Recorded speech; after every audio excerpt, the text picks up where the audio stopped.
ಕೇರಳದಲ್ಲಿ ಏನಾಗಬಹುದು ಅಂತ ಹೇಳಿ ಸದ್ಯದ ಟ್ರೆಂಡ್ ಗಮನಿಸ್ತಾ ಇದ್ದೀವಿ. ನೆಕ್ ಟು ನೆಕ್ ಫೈಟ್ ಕಾಣಿಸ್ತಾ ಇದೆ ಎರಡೂ ಮೈತ್ರಿಕೂಟಗಳ ಮಧ್ಯೆ. ಕೇರಳದ ರಾಜಕೀಯವನ್ನು ಗಮನಿಸಿದರೆ ಪ್ರತಿ ಚುನಾವಣೆ ಒಳಗಡೆನೂ ಕೂಡ ಅಲ್ಲಿ ಸರ್ಕಾರ ಬದಲಾಗ್ತಾ ಬಂದಿದೆ. ಒಂದ್ಸರಿ LDF, ಒಂದ್ಸರಿ UDF ಇದೇ ಥರ ಆಗಿರೋದು ಫಸ್ಟ್ ಟೈಮ್. ಈಗ ಅದು ರಿಪೀಟ್ ಆಗಿತ್ತು. ಪಿನರಾಯಿ ವಿಜಯನ್ ಅವರು 2ನೇ ಬಾರಿಗೆ ಅಲ್ಲಿ ಸರ್ಕಾರವನ್ನು ರಚನೆ ಮಾಡಿದರು. ಬಟ್ 2 ಅವಧಿಗೆ ಅವರು ಮುಖ್ಯಮಂತ್ರಿ ಆದ ನಂತರ ಈಗ ಸಹಜವಾಗಿಯೇ ಅವರ ಒಂದು ಮೈತ್ರಿಕೂಟಕ್ಕೆ ಆಡಳಿತ ವಿರೋಧಿ ಅಲೆ ಅಲ್ಲಿದೆ. ಈಗ ಎಲ್ಲ ಎಕ್ಸಿಟ್ ಪೋಲ್ಗಳು ಬರ್ತಾ ಇರುವಂಥ ಮಾಹಿತಿಯನ್ನು ನೋಡಿದರೆ ಅಲ್ಲಿ UDFಗೆ ಭಾಳ ಅವಕಾಶ ಇದೆ ಅಂತ ಅನಿಸುತ್ತೆ. UDF ಅಲ್ಲೇ ಕಾಂಗ್ರೆಸ್ ನೇತೃತ್ವದ UDFಗೆ ಬಹುಮತ ಪಡೆಯುವಂಥ ಅವಕಾಶ ಇದೆ ಅಂತ ಅನಿಸುತ್ತೆ ಮೇಲ್ನೋಟಕ್ಕೆ. ಅಲ್ಲಿ ಮಹೇಶ್ ತೆಂಗಿನಕಾಯಿ ಅವರಲ್ಲೆಲ್ಲ ಓಡಾಡಿ ಬಂದವರು ಹೆಚ್ಚು ಮಾಹಿತಿ ಅವ್ರಿಗಿರ್ಬೋದು. ಆದರೆ ನನ್ನ ಪ್ರಕಾರ BJP ಏನಾದರೂ ಮಹೇಶ್ ತೆಂಗಿನಕಾಯಿ ಅವರು ಹೇಳ್ದಂಗೆ 10 ಸೀಟ್ಗಳನ್ನು ಡಬಲ್ ಡಿಜಿಟನ್ನು ಗೆಲ್ಲಲಿಕ್ಕೆ ಕೇರಳದೊಳಗಡೆ ಸಾಧ್ಯ ಆದರೆ ಅದು ಭಾಳ ದೊಡ್ಡ ಸಾಧನೆ. ಮತ್ತು ನೆಕ್ಸ್ಟ್ ಚುನಾವಣೆ ಒಳಗಡೆ ಅವರು ಅಧಿಕಾರಕ್ಕೆ ಬರುವ ಅಥವಾ ವಿರೋಧ ಪಕ್ಷವಾಗುವ ಪ್ರಯತ್ನವನ್ನು ಕೂಡ ಅವರು ಮಾಡ್ಬೋದು. ಅಷ್ಟು ಆಗತ್ತಾ ಅಂಥೇಳಿ ಒಂದು ಸಹಜವಾದಂಥ ಒಂದು ಅಷ್ಟು ಈಸಿ ಮೇಲ್ನೋಟಕ್ಕೆ ಅನ್ನಿಸ್ತಾ ಇಲ್ಲ. ಆದರೆ ಬಟ್ ಭಾರತೀಯ ಜನತಾ ಪಾರ್ಟಿಯ ಒಂದು ವಿಚಾರವನ್ನು ಉಳಿದ ಎಲ್ಲ ರಾಜಕೀಯ ಪಕ್ಷಗಳು ಕೂಡ ಕಲಿಯುವಂಥದ್ದು ಅಗತ್ಯ ಇದೆ. ಏನು ಅಂತಂದರೆ ಅವರು ತಮ್ಮ ಸಂಪೂರ್ಣ 100 ಅಲ್ಲ 200% ಎಫರ್ಟನ್ನು ಮಾಡ್ತಾರೆ. ಯಾರು ಹೇಳೋದನ್ನು ಕೇಳಿಸ್ಕೊಳ್ತಾ ಇದ್ದಾರೆ. ಒಂದು ಮುನ್ಸಿಪಾಲಿಟಿ ಎಲೆಕ್ಷನ್ ಆದರೂ ಕೂಡ ಇದೇ ಲಾಸ್ಟ್ ಎಲೆಕ್ಷನ್ ಏನೋ ಅನ್ನೋ ರೀತಿ ಎಫರ್ಟ್ ಅವ್ರಿಗೆ ಎಂದೂ ಕೂಡ ಚುನಾವಣೆ ವಿಚಾರದೊಳಗಡೆ ಮೈ ಮರೆಯೋದಿಲ್ಲ. ಅವರು ಯಾವುದೇ ಚುನಾವಣೆ ಆಗಲಿ, ಅದು ಪುದುಚೇರಿ ಆಗಲಿ, ಕೇರಳ ಆಗಲಿ, ಈ ನಮ್ಮ ನಾರ್ತ್ ಈಸ್ಟ್ ಸ್ಟೇಟ್ಗಳಾಗಲಿ, ಯಾವುದೇ ಇಡೀ ದೇಶದಿಂದ ಎಲ್ಲ ಕಡೆ ಕಾರ್ಯಕರ್ತರನ್ನ ಅಲ್ಲಿ ನುಗ್ಗಿಸ್ತಾರೆ. ಈಗ 16 ರಾಜ್ಯಗಳೊಳಗಡೆ BJPಯ ಸರ್ಕಾರಗಳಿವೆ. ವೆಸ್ಟ್ ಬೆಂಗಾಲ್ ಒಳಗಡೆ ನೀವು ಚೆಕ್ ಮಾಡಿ, ಬಹುತೇಕ ಎಲ್ಲ ರಾಜ್ಯಗಳಿಂದನೂ ಕೂಡ ಅಲ್ಲಿ ಮುಖ್ಯಮಂತ್ರಿಗಳೇ ಅಲ್ಲಿ ಹೋಗಿ ಆ ವಿಚಾರ ಇದೆ. ಒಂದು ಗೆಲ್ಲಲೇಬೇಕನ್ನುವ ಛಲ, ಹಠ, ಒಂದು ಕಿಲ್ಲಿಂಗ್ ಇನ್ಸ್ಟಿಂಕ್ಟ್ ಏನಿದೆ ಅಲ್ಲ, ಅದನ್ನು ಉಳಿದ ಎಲ್ಲ ಪಾರ್ಟಿಗಳು ಕೂಡ ಕಲಿಯುವಂಥ ಅವಶ್ಯಕತೆ ಇದೆ BJPಯಿಂದ ಅಂತ ನನಗನ್ಸುತ್ತೆ.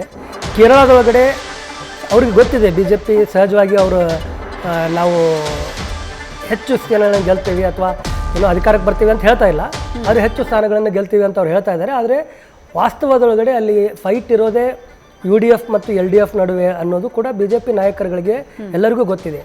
ಇನ್ ಸ್ಪೈಟ್ ಆಫ್ ದಟ್ ಅವರು ಮಾಡ್ತಾ ಇರುವಂಥ ಪ್ರಯತ್ನ ಭಾಳ ಅದು ಪ್ರಶಂಸಾರ್ಹವಾದಂಥ ಅಪ್ರಿಸಿಯೇಬಲ್ ಆದಂಥ ಒಂದು ಪ್ರಯತ್ನ. ಅವರೇನಾದರೂ 10 ಕ್ಷೇತ್ರಗಳಲ್ಲಿ ಗೆಲ್ಲಲಿಕ್ಕೆ ಸಾಧ್ಯ ಆಗಿಬಿಟ್ರೆ ಅವರು ಮುಂದಿನ ಚುನಾವಣೆ ಒಳಗಡೆ ಭಾಳ ದೊಡ್ಡ ಒಂದು ಲಾಂಗ್ ಜಂಪನ್ನು ಮಾಡಿ ಅವರು ವಿರೋಧ ಪಕ್ಷನೂ ಆಗ್ಬೋದು ಅಥವಾ ಇನ್ನೂ ಒಂದು ಚುನಾವಣೆ ಅಥವಾ ನೆಕ್ಸ್ಟ್ ಚುನಾವಣೆ ಯಾವಾಗಾದರೂ ಅವರು ಅಧಿಕಾರಕ್ಕೂ ಕೂಡ ಬರುವ ಸಾಧ್ಯತೆ ಇದೆ. ಕೇರಳ ಮತ್ತು ವೆಸ್ಟ್ ಬೆಂಗಾಲ್ ಈ 2 ರಾಜ್ಯಗಳನ್ನು ಹೇಗಾದರೂ ಮಾಡಿ ಕ್ರ್ಯಾಕ್ ಮಾಡಬೇಕು ಅಂತ ಭಾರತೀಯ ಜನತಾ ಪಾರ್ಟಿಯ ಬಾಸ್ಗಳು, ಅವರು ನಾಯಕರು ಅಷ್ಟೇ ಅಲ್ಲ, ಬಾಸು ಮಾಲಕರು ಎಲ್ಲರೂ ಅವರು ಎಲ್ಲ ರೀತಿ ಪ್ರಯತ್ನಗಳನ್ನು ಮಾಡ್ತಾ ಇದ್ದಾರೆ. ಆ ಕಾರಣಕ್ಕೇ ಈಗ ಕೇರಳದೊಳಗೂ ಕೂಡ ಏನಾದರೂ ಇಂಪ್ರೂವ್ಮೆಂಟ್ ಆಗ್ಬೋದು BJPಯ ಒಂದಿದು ಅನಿಸುತ್ತೆ. ಬಟ್ ಮೇಲ್ನೋಟಕ್ಕೆ UDF ಅಲ್ಲಿ ಅಧಿಕಾರಕ್ಕೆ ಬರುವ ಸಾಧ್ಯತೆಗಳು ಇರಬಹುದು ಅಂತ ಅನಿಸುತ್ತೆ. ಸದ್ಯದ ನಂಬರ್ ಕೂಡ ಅದನ್ನೇ ಹೇಳ್ತಾ ಇದೆ. ಪಶ್ಚಿಮ ಬಂಗಾಳದ ನಂಬರ್ಸ್ನ ನೀವು ಗಮನಿಸ್ತಾ ಇದ್ದೀರಿ. ಪಶ್ಚಿಮ ಬಂಗಾಳದಲ್ಲಿ ಸುಮಾರು 200ಕ್ಕೂ ಹೆಚ್ಚು ಕ್ಷೇತ್ರಗಳ ಲೀಡ್ ಏನು ಅನ್ನೋದು ಗೊತ್ತಾಗ್ತಾ ಇದೆ. 106ರಲ್ಲಿ ಆಡಳಿತಾರೂಢ TMC ಮುನ್ನಡೆಯನ್ನ ಕಾಯ್ದುಕೊಂಡಿದೆ. BJP 100 ಕ್ಷೇತ್ರದಲ್ಲಿ ಮುನ್ನಡೆಯನ್ನ ಕಾಯ್ದುಕೊಂಡಿದೆ. ಕಾಂಗ್ರೆಸ್ 2ರಲ್ಲಿ. ಎಡಪಕ್ಷಗಳಿಗೆ ಇನ್ನೂ ಕೂಡ ಆ ಲೀಡ್ನ ಖಾತೆ ಇನ್ನೂ ಓಪನ್ ಆಗಿಲ್ಲ. ಪಶ್ಚಿಮ ಬಂಗಾಳದ ವಿಶೇಷತೆ ಏನು ಅಂತಂದ್ರೆ, ಕಳೆದ ಸುಮಾರು 40-44 ವರ್ಷಗಳ ಪಶ್ಚಿಮ ಬಂಗಾಳದ ಸರ್ಕಾರಗಳ ರಿಸಲ್ಟ್ ಅನ್ನ ಗಮನಿಸಿದ್ರೆ ವಿಪಕ್ಷ ಯಾವತ್ತೂ ಕೂಡ 100 ಸೀಟನ್ನ ಕ್ರಾಸ್ ಮಾಡಿದ್ದೇ ಇಲ್ಲ. ಅಲ್ಲಿನ ಜನ ಮ್ಯಾಂಡೇಟ್ ಅನ್ನ ಕೊಟ್ಟಾಗ 2/3 ಮ್ಯಾಂಡೇಟ್ ಅನ್ನೇ ಪಕ್ಷಗಳಿಗೆ ಕೊಟ್ಟಿತ್ತು.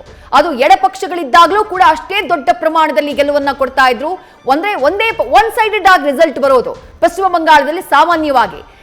ಕಳೆದ ಬಾರಿಯ ಚುನಾವಣೆಯಲ್ಲೂ ಕೂಡ ಅದೇ ರೀತಿಯಾದಂತಹ ರಿಸಲ್ಟ್ ಇತ್ತು. ಈ ಬಾರಿ ನೆಕ್ ಟು ನೆಕ್ ಫೈಟ್ ಕಾಣಿಸ್ತಾ ಇದೆ ಪಶ್ಚಿಮ ಬಂಗಾಳದಲ್ಲಿ. ಸದ್ಯದ ಟ್ರೆಂಡ್ ಪ್ರಕಾರ 106ರಲ್ಲಿ TMC ಆಡಳಿತಾರೂಢ ತೃಣಮೂಲ ಕಾಂಗ್ರೆಸ್ ಮುನ್ನಡೆಯನ್ನ ಕಾಯ್ದುಕೊಂಡಿದ್ರೆ ಬಿಜೆಪಿ 100 ಕ್ಷೇತ್ರಗಳಲ್ಲಿ ಮುನ್ನಡೆಯನ್ನ ಕಾಯ್ದುಕೊಂಡಿದೆ. ಕಾಂಗ್ರೆಸ್ 2 ವಿಧಾನಸಭಾ ಕ್ಷೇತ್ರಗಳಲ್ಲಿ, ಇತರರು ಹಾಗೆ ಎಡಪಕ್ಷ ಯಾವುದೇ ರೀತಿಯಾಗಿ ಖಾತೆಯನ್ನ ಇದುವರೆಗೂ ಓಪನ್ ಮಾಡಿಲ್ಲ. ಇದು ಸದ್ಯದ ಅಪ್ಡೇಟ್. ಪಶ್ಚಿಮ ಬಂಗಾಳಕ್ಕೆ ಸಂಬಂಧಪಟ್ಟ ಹಾಗೆ 294 ವಿಧಾನಸಭಾ ಕ್ಷೇತ್ರಗಳಿದ್ದಾವೆ. ಬಹಳ ದೊಡ್ಡ ಮಟ್ಟದಲ್ಲಿ ಬಿಜೆಪಿ ಇಲ್ಲಿ ಹೋರಾಟವನ್ನ ಮಾಡಿತು ಈ ಬಾರಿ. ಹಾಗಾಗಿ ಕುತೂಹಲ ಬಹಳ ಇದೆ. ಪ್ರಧಾನಿ ನರೇಂದ್ರ ಮೋದಿ 25ಕ್ಕೂ ಹೆಚ್ಚು ರ್ಯಾಲಿಗಳನ್ನ ಮಾಡಿದ್ರು. ಅಮಿತ್ ಶಾ 15ಕ್ಕೂ ಹೆಚ್ಚು ದಿನಗಳ ಕಾಲ ಪಶ್ಚಿಮ ಬಂಗಾಳದಲ್ಲೇ ಅಲ್ಲೇ ಉಳ್ಕೊಂಡು ಚುನಾವಣೆಯನ್ನ ಕಂಪ್ಲೀಟ್ ಆಗಿ ಮಾನಿಟರ್ ಮಾಡಿದ್ರು. ಆ ಎಲ್ಲ ಎಫರ್ಟ್ ಎಷ್ಟು ಸೀಟ್ಗಳನ್ನ ಬಿಜೆಪಿಗೆ ಗೆಲ್ಲಿಸ್ಕೊಡುತ್ತೆ ಅನ್ನೋದು ಕುತೂಹಲವನ್ನ ಹುಟ್ಟಿಸಿದೆ. ಮತ್ತೊಂದು ಕಡೆ ಕೇರಳ, ಪಕ್ಕದ ಕೇರಳದಲ್ಲಿ 67 ವಿಧಾನಸಭಾ ಕ್ಷೇತ್ರಗಳಲ್ಲಿ ಕಾಂಗ್ರೆಸ್ ನೇತೃತ್ವದ ಯುಡಿಎಫ್ ಮುನ್ನಡೆಯನ್ನ ಕಾಯ್ದುಕೊಂಡಿದೆ. ಆಡಳಿತಾರೂಢ ಎಲ್ಡಿಎಫ್ 70 ಕ್ಷೇತ್ರಗಳಲ್ಲಿ 69 ಕ್ಷೇತ್ರದಲ್ಲಿ ಮುನ್ನಡೆಯನ್ನ ಕಾಯ್ದುಕೊಂಡಿದೆ. ಬಿಜೆಪಿ 4ರಲ್ಲಿ ಅನ್ನುವಂಥ ಅಪ್ಡೇಟ್ ಲಭ್ಯವಾಗ್ತಾ ಇದೆ. ಬಿಜೆಪಿ 4 ವಿಧಾನಸಭಾ ಕ್ಷೇತ್ರಗಳಲ್ಲಿ ಮುನ್ನಡೆಯನ್ನ ಕಾಯ್ದುಕೊಂಡಿದೆ ಅನ್ನುವಂಥ ಅಪ್ಡೇಟ್ ಕೇರಳಕ್ಕೆ ಸಂಬಂಧಪಟ್ಟ ಹಾಗೆ. ಈ ಕ್ಷೇತ್ರದಲ್ಲಿ, ಈ ರಾಜ್ಯದಲ್ಲಿ ಯಾರು 71 ಸೀಟ್ಗಳನ್ನ ಗೆಲ್ತಾರೋ, ಸರಳ ಬಹುಮತವನ್ನ ಪಡಿತಾರೋ ಅವರು ಅಧಿಕಾರದ ಚುಕ್ಕಾಣಿಯನ್ನ ಹಿಡಿತಾರೆ. ಕಳೆದ 2 ಟರ್ಮ್ನಿಂದ ಪಿಣರಾಯಿ ವಿಜಯನ್ ಮುಖ್ಯಮಂತ್ರಿಗಳಾಗಿದ್ರು, ಕೇರಳದ ಮುಖ್ಯಮಂತ್ರಿಗಳಾಗಿದ್ರು, ಅವರ ಪಕ್ಷ ಆಡಳಿತದಲ್ಲಿದ್ದು.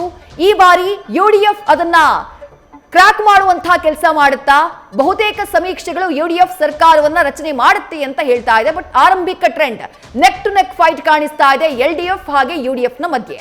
ಮತ್ತೊಂದು ಕಡೆ ತಮಿಳುನಾಡಿನ ಸದ್ಯದ ಟ್ರೆಂಡ್ ಅನ್ನ ಗಮನಿಸ್ತಾ ಇದ್ದೀರಿ. ಆಡಳಿತಾರೂಢ ಡಿಎಂಕೆ 53 ವಿಧಾನಸಭಾ ಕ್ಷೇತ್ರಗಳಲ್ಲಿ ಮುನ್ನಡೆಯನ್ನ ಕಾಯ್ದುಕೊಂಡಿದೆ. ಒಟ್ಟು 234 ವಿಧಾನಸಭಾ ಕ್ಷೇತ್ರಗಳಿದ್ದಾವೆ ತಮಿಳುನಾಡಿನಲ್ಲಿ. ಎಡಿಎಂಕೆ 20 ಕ್ಷೇತ್ರದಲ್ಲಿ ಮುನ್ನಡೆಯನ್ನ ಕಾಯ್ದುಕೊಂಡಿದೆ. ಎಡಿಎಂಕೆ ಅಂದ್ರೆ ಬಿಜೆಪಿ ಹಾಗೆ ಎಡಿಎಂಕೆಯ ಮೈತ್ರಿಕೂಟ. ಮತ್ತೊಂದು ಕಡೆ ಟಿವಿಕೆಯ ನಂಬರ್ ಇಂಪ್ರೂವ್ ಆಗಿದೆ. ಆಗ್ಲೇ 2, 4 ಇತ್ತು, ಈಗ 9ಕ್ಕೆ ಬಂದಿದೆ. 9 ವಿಧಾನಸಭಾ ಕ್ಷೇತ್ರಗಳಲ್ಲಿ ನಟ ವಿಜಯ್ ಅವರ ಟಿವಿಕೆ ಪಕ್ಷ ಮುನ್ನಡೆಯನ್ನ ಕಾಯ್ದುಕೊಂಡಿದೆ. 10 ಆಗ್ಬಿಡ್ತು ಆ ನಂಬರ್. 10 ವಿಧಾನಸಭಾ ಕ್ಷೇತ್ರಗಳಲ್ಲಿ ಮುನ್ನಡೆಯನ್ನ ಕಾಯ್ದುಕೊಂಡಿದೆ ನಟ ವಿಜಯ್ ಅವರ ಟಿವಿಕೆ ಪಕ್ಷ. ವಿಜಯ್ ಅವರು ಯಾವ ರೀತಿ ಇಂಪ್ಯಾಕ್ಟ್ ಮಾಡ್ತಾರೆ ಈ ಚುನಾವಣೆಯಲ್ಲಿ ಅನ್ನುವಂಥ ಕ್ಯೂರಿಯಾಸಿಟಿ ತಮಿಳುನಾಡಿನ ರಿಸಲ್ಟ್ಗೆ ಸಂಬಂಧಪಟ್ಟ ಹಾಗೆ. ಒಟ್ಟಾರೆಯಾಗಿ 234 ವಿಧಾನಸಭಾ ಕ್ಷೇತ್ರ, 118 ಯಾರು ತಗೊಳ್ತಾರೋ ಅವರು ಸರ್ಕಾರವನ್ನ ರಚನೆ ಮಾಡಿದ ಹಾಗೆ. ಸಾಮಾನ್ಯವಾಗಿ ತಮಿಳುನಾಡಿನಲ್ಲಿ ಪರ್ಯಾಯ ಸರ್ಕಾರಗಳು ರಚನೆ ಆಗ್ತಾ ಹೋಗ್ತವೆ. ಒಂದು ಸಲ ಎಡಿಎಂಕೆ ಬಂದ್ರೆ ಮತ್ತೊಂದು ಸಲ ಡಿಎಂಕೆ, ಇದೇ ರೀತಿಯಾದಂತಹ ಟ್ರೆಂಡ್. 1-2 ಬಾರಿ ಅದನ್ನ ಬ್ರೇಕ್ ಮಾಡುವಲ್ಲಿ ಒಂದ್ಸಲ ಎಂಜಿಆರ್ ಬ್ರೇಕ್ ಮಾಡಿದ್ದು, ಅದನ್ನ ಬಿಟ್ರೆ ಜಯಲಲಿತಾ ಅವರ ಎಡಿಎಂಕೆ ಪಕ್ಷ ಬ್ರೇಕ್ ಮಾಡಿತ್ತು. ಆದ್ರೆ ಅದಾದಂತಹ ನಂತರದಲ್ಲಿ ಈಗ ಡಿಎಂಕೆ ಪಕ್ಷ ಬಹುತೇಕ ಸಮೀಕ್ಷೆಗಳು ಅವರೇ ಸರ್ಕಾರವನ್ನ ಉಳಿಸಿಕೊಳ್ತಾರೆ ಅನ್ನುವಂತಹ ಒಂದು ಪ್ರೆಡಿಕ್ಷನ್ ನ ಮಾಡಿದ್ವು. ಸದ್ಯಕ್ಕೆ ಟ್ರೆಂಡ್ ಕೂಡ ಹಾಗೆ ಕಾಣಿಸ್ತಾ ಇದೆ. ಡಿಎಂಕೆ 53 ವಿಧಾನಸಭಾ ಕ್ಷೇತ್ರಗಳಲ್ಲಿ ಮುನ್ನಡೆಯನ್ನ ಕಾಯ್ದುಕೊಂಡಿದೆ.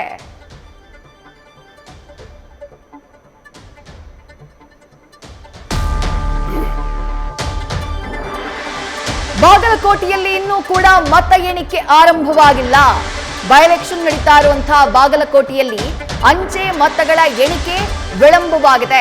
QR ಕೋಡ್ ಅನ್ನ ಸದ್ಯ ಸ್ಕ್ಯಾನ್ ಮಾಡ್ತಾ ಇದ್ದಾರೆ ಸಿಬ್ಬಂದಿ. ಮತಪೆಟ್ಟಿಗೆಯನ್ನ ತೆರೆದು ಅರ್ಧ ಗಂಟೆಯಾದ್ರೂ ಮತ ಎಣಿಕೆ ಇನ್ನೂ ಆರಂಭವಾಗಿಲ್ಲ ಅನ್ನುವಂಥ ಅಪ್ಡೇಟ್ ಲಭ್ಯವಾಗ್ತಾ ಇದೆ. ಬಾಗಲಕೋಟೆ ವಿಧಾನಸಭಾ ಕ್ಷೇತ್ರದಲ್ಲಿ ಉಮೇಶ್ ಮೇಟಿ ಹಾಗೆಯೇ ವೀರಣ್ಣ ಚರಂತಿಮಠ್ ಅವರ ಮಧ್ಯೆ ಕಾಳಗ, ಚುನಾವಣಾ ಕಾಳಗ. ಸ್ಟ್ರಾಂಗ್ ರೂಮ್ ಓಪನ್ ಆಗಿದೆ. ಆದ್ರೆ ಸ್ಟ್ರಾಂಗ್ ರೂಮ್ ಓಪನ್ ಆಗಿದ್ರು ಮತ ಎಣಿಕೆ ಇನ್ನೂ ಕೂಡ ಆರಂಭವಾಗಿಲ್ಲ ಅನ್ನೋದು ಸದ್ಯಕ್ಕೆ ಲಭ್ಯವಾಗ್ತಾ ಇರುವಂತಹ ಮಾಹಿತಿ. 8:41 ಆಯ್ತು, ಇನ್ನೂ ಓಪನ್ ಆಗಿಲ್ಲ. ಕೇರಳದಲ್ಲಿ ಎಲ್ಡಿಎಫ್ ಹಾಗೆ ಯುಡಿಎಫ್ ಜಿದ್ದಾಜಿದ್ದಿ ಕಾಣಿಸ್ತಾ ಇದೆ. ಸಮಬಲದ ಹೋರಾಟ ಸದ್ಯಕ್ಕೆ ಕಾಣಿಸ್ತಾ ಇರುವುದು. ಸದ್ಯದ ಟ್ರೆಂಡ್ ಪ್ರಕಾರ ಎನ್ಡಿಎ ಕೂಡ 4 ಕ್ಷೇತ್ರದಲ್ಲಿ ಮುನ್ನಡೆಯನ್ನ ಕಾಯ್ದುಕೊಂಡಿದೆ. ಕೇರಳದಲ್ಲಿ ಎಲ್ಡಿಎಫ್ 68, ಯುಡಿಎಫ್ 68, ಬಿಜೆಪಿ 4 ವಿಧಾನಸಭಾ ಕ್ಷೇತ್ರದಲ್ಲಿ ಸಮಬಲದಲ್ಲಿ ಸಾಗ್ತಾ ಇದ್ದಾವೆ ಎರಡೂ ಮೈತ್ರಿಕೂಟಗಳು. ಬಹುತೇಕ ಸಮೀಕ್ಷೆಗಳು ಯುಡಿಎಫ್ ಅಧಿಕಾರವನ್ನ ಹಿಡಿಯುತ್ತೆ ಅಂತ ಹೇಳಿದ್ರು ಕೂಡ ಟಕ್ಕರ್ನ ಫೈಟ್ ಎರಡೂ ಮೈತ್ರಿಕೂಟಗಳ ಬಗ್ಗೆ ನಡುವೆ, ಸಮಬಲದ ಹೋರಾಟ ಎರಡೂ ಮೈತ್ರಿಕೂಟಗಳ ನಡುವೆ ಸದ್ಯಕ್ಕೆ ಕಾಣಿಸ್ತಾ ಇದೆ. ತಲಾ 68 ವಿಧಾನಸಭಾ ಕ್ಷೇತ್ರಗಳಲ್ಲಿ ಎಲ್ಡಿಎಫ್ ಹಾಗೆ ಯುಡಿಎಫ್ ಎರಡೂ ಕೂಡ ಮುನ್ನಡೆಯನ್ನ ಕಾಯ್ದುಕೊಂಡಿದ್ದಾವೆ. ದಾವಣಗೆರೆ ದಕ್ಷಿಣ ಕ್ಷೇತ್ರದಲ್ಲಿ ಆರಂಭಿಕ ಮುನ್ನಡೆ. ಮೊದಲ ಸುತ್ತಿನ ಮತ ಎಣಿಕೆಯಲ್ಲಿ ಬಿಜೆಪಿ ಮುನ್ನಡೆಯನ್ನ ಕಾಯ್ದುಕೊಂಡಿದೆ. ದಾವಣಗೆರೆ ದಕ್ಷಿಣ ಬಹಳ ಕುತೂಹಲಕ್ಕೆ ಕಾರಣ ಆಗಿರುವಂತಹ ವಿಧಾನಸಭಾ ಕ್ಷೇತ್ರ. ಯಾವ ಕಾರಣಕ್ಕಾಗಿ ಅಂತಂದ್ರೆ ಚುನಾವಣೆಯ ಸಂದರ್ಭದಲ್ಲಿ ಆದಂತಹ ಆ ಮುಸ್ಲಿಂ ಮತಗಳಿಗೆ ಸಂಬಂಧಪಟ್ಟ ಹಾಗೆ ಎದ್ದಂತಹ ಕನ್ಫ್ಯೂಷನ್, ಕೇಳಿ ಬಂದಂತಹ ಆರೋಪಗಳು, ಮುಸ್ಲಿಂ ಮತಗಳು ಸ್ಪ್ಲಿಟ್ ಆಗಿದ್ದಾವ ಅನ್ನುವಂತಹ ಒಂದು ಅನುಮಾನವನ್ನ ಹುಟ್ಟಿಸಿತ್ತು.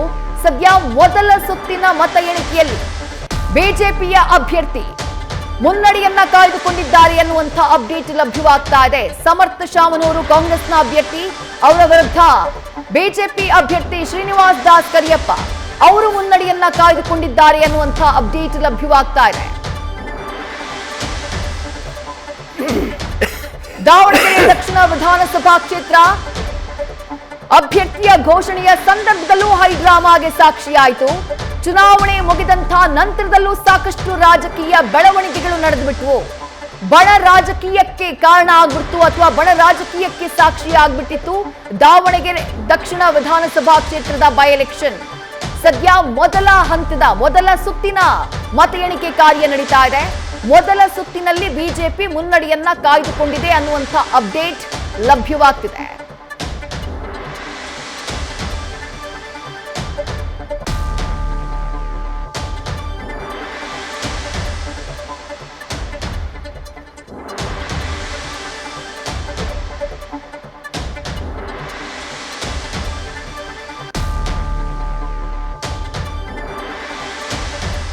ಬಾಗಲಕೋಟೆಯಲ್ಲಿ ಕೊನೆಗೂ ಮತ ಎಣಿಕೆ ಆರಂಭ ಆಗಿದೆ ಅನ್ನುವಂಥ ಅಪ್ಡೇಟ್.